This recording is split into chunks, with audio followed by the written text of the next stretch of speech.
नमस्ते। देशवासियों को विश्वकर्मा पूजा की हार्दिक शुभकामनाएं। आज हम एक प्रश्न लेके आपके पास आए हैं कि बिहार में आगामी चुनाव में मतदान किसे करें। ये प्रश्न इसलिए पूछना पड़ रहा है कि वर्तमान राजनीति में पैसे का प्रलय आ गया।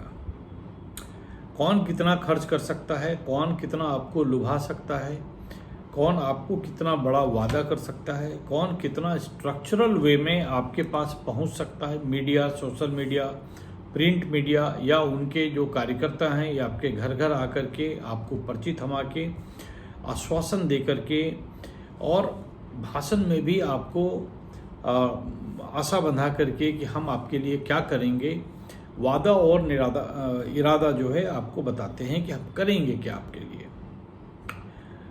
और हमारे मतदाता जो हैं उनकी मजबूरी ये है कि वो लीडर्स में जाति देखते हैं कि कौन सी जाति का है और हमारी जाति का है कि नहीं, कौन से जात के लोग आ रहे हैं, किसको टिकट मिला है। बहुत सारी गणित जो मतदाता 4-5 साल भूल जाते हैं, किसी तरह से भी उन चीज़ों का उनको ध्यान भी नहीं आता है। चुनाव के 1-2 महीने पहले ये सारी गणित जो है चाय पे चर्चा होनी शुरू हो जाती है, नुक्कड़ पे चर्चा होनी शुरू हो जाती है। लोग जिनको 5 साल करीब करीब वो चुप रहते हैं, चुनाव के समय उनके बहुत आइडियाज़ आपको दिखते हैं नुक्कड़ पे। इन आइडियों को समराइज करेंगे अगर आप, तो आप देखेंगे कि ये चर्चा जो किया जाता है नुक्कड़ पे, जिससे आम मतदाता उसको सुने और धीरे धीरे माहौल बनाना शुरू करें कि सरकार किसकी बननी चाहिए। वर्तमान में जो सरकार है जदयू का और नीतीश बाबू 20 साल से तकरीबन किसी न किसी पार्टी के गठबंधन, मेजरली एनडीए में बीजेपी के गठबंधन से सरकार चला रहे हैं। बिहार में बहुत सारा कार्य हो रहा है, इसमें कहीं कोई दो मत नहीं है और कहीं इसमें आप मुंह नहीं मोड़ सकते हैं। बहुत सारी सुविधाएं, बहुत सारी योजनाएं, बहुत सारा चीज़ दिया जा रहा है। खासकर महिलाओं को काफ़ी सशक्त किया गया है और होना भी चाहिए। भविष्य में यही सशक्तिकरण जो है बिहार को अव्वल राज्यों की श्रेणी में खड़ा कर देगा और अचानक खड़ा कर देगा। अगले 4-5 साल के दरमियान काफ़ी परिवर्तन आ जाएगा।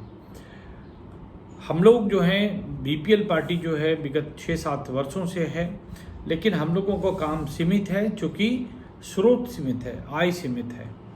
आम मतदाता जो हैं, आम जनता जो है कहीं आपको पैसे नहीं देती है पार्टी फंड में। बहुत कम लोग हैं जो कि आपके पार्टी फंड में आपके कार्यों को देख के पैसा देती है।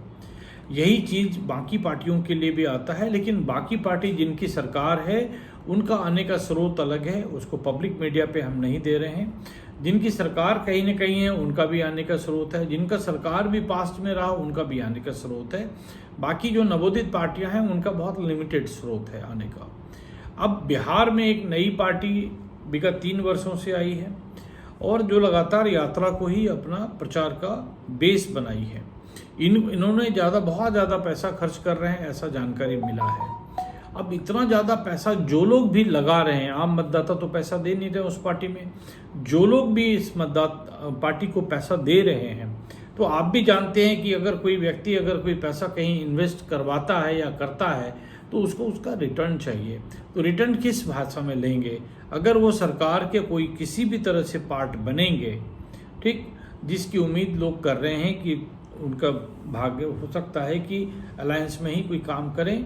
अभी तो नकार रहे हैं, लेकिन बाद में, क्योंकि अपनी बात पे लोग रहते नहीं हैं, ये बात बहुत कॉमन चीज़ है बिहार में और राजनीति में तो बहुत ही ज़्यादा कॉमन है कि लोग अपनी बात पे नहीं रहते हैं। बात का जमा खर्ची यहाँ पे नहीं है, यहाँ मौका का जमा खर्ची है कि कब क्या मौका मिलता है ऊपर चढ़ने के लिए, ऊपर चढ़ जाओ भैया, है ना।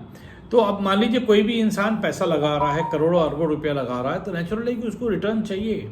अब रिटर्न किस तरह से लगेगा कि मान लीजिए सरकार का कोई पार्ट बन गया, 2-4 मंत्री संतरी बन गए, तो नेचुरल है कि उस पूरे विभाग की ठेकेदारी जो है और उस पूरे विभाग में सप्लाई से लेके 75 काम जो है उन लोगों को दिया जाएगा और भ्रष्टाचार के तरीके से भी निकलेगा। चूँकि नीतीश की तो एक ही बड़ी गलती दिखेगी आपको कि इनका जो है भ्रष्टाचार पे कोई कंट्रोल नहीं है।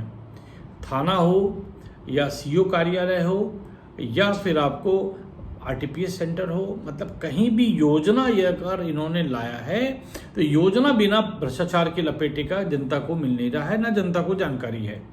और इनके कार्यकर्ता भी जो है साल भर इस योजनाओं की जानकारी जनता को नहीं देते हैं, क्योंकि कोई न कोई लिपटा हुआ है। छोड़ दीजिए उस बात को, अभी चुनाव का वक्त है, अभी बड़ी बड़ी बातें करें कि वोट किसको देंगे, किसकी सरकार बनेगी, किसकी सरकार नहीं बन रही है, ये जनता आपस में डिसाइड कर ले कि किसको वोट देगी। बहरहाल बीपीएल पार्टी जो है, भारतीय पार्टी लोकतांत्रिक, इसके भी उम्मीदवार रहेंगे। हम लोग चूंकि सेवा और समाधान की राजनीति कर रहे हैं, लगातार आपके बीच में रहते हैं। फ्री एजुकेशन, एम्प्लॉयमेंट और रूल ऑफ लॉ, ये 3 फंडामेंटल्स के साथ हम लोग काम कर रहे हैं कि आप गरीबों को पढ़ाएंगे या पढ़ने का अवसर देंगे, उनको स्वरोजगार कराने की बात करेंगे या किसी भी तरह से स्वरोजगार में रोजगार में जोड़ देते हैं तो नेचुरल है कि अपराध का ग्राफ गिरता है।